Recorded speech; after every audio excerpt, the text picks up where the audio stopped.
Okay, I'll take it. Okay, okay, we're not complaining.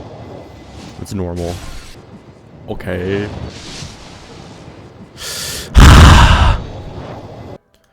Yeah, I'll be back in like a week when I have the rest of the Prima Gems.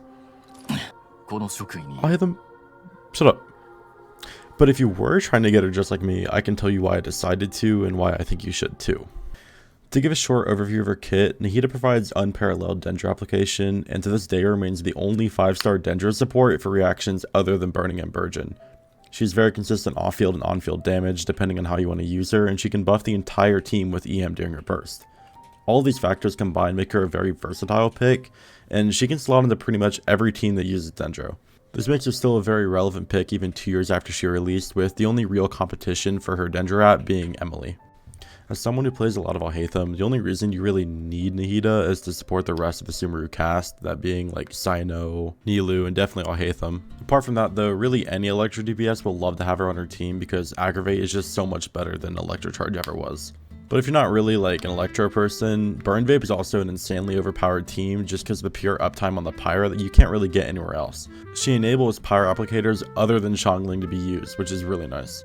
I think the most relevant team right now has got to be Mualani Burn Vape because the combination of having the dendro uptime to keep burning going to constantly vaporize and the 250 EM bonus is just really unmatched. Nahida is so free to play friendly to build too because you really only need to stack up just a ton of EM, and while that can be, you know, we know how artifact farming is. It can be a little difficult to get, it's much better than farming for crit.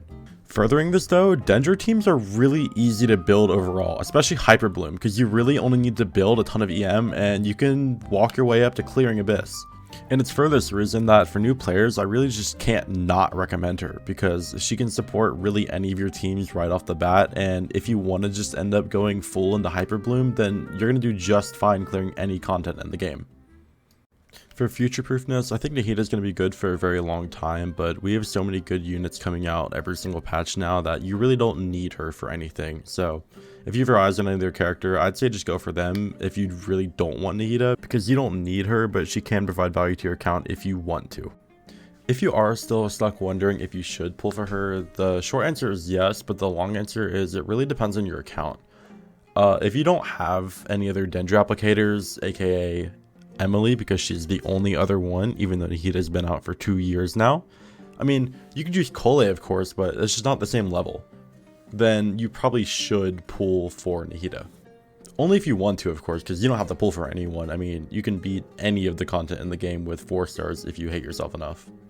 And that's kind of the idea for pulling for anyone, is you don't need any unit in the game, but if you have a use for them, there's really no reason not to if you like their character. But that's pretty much it.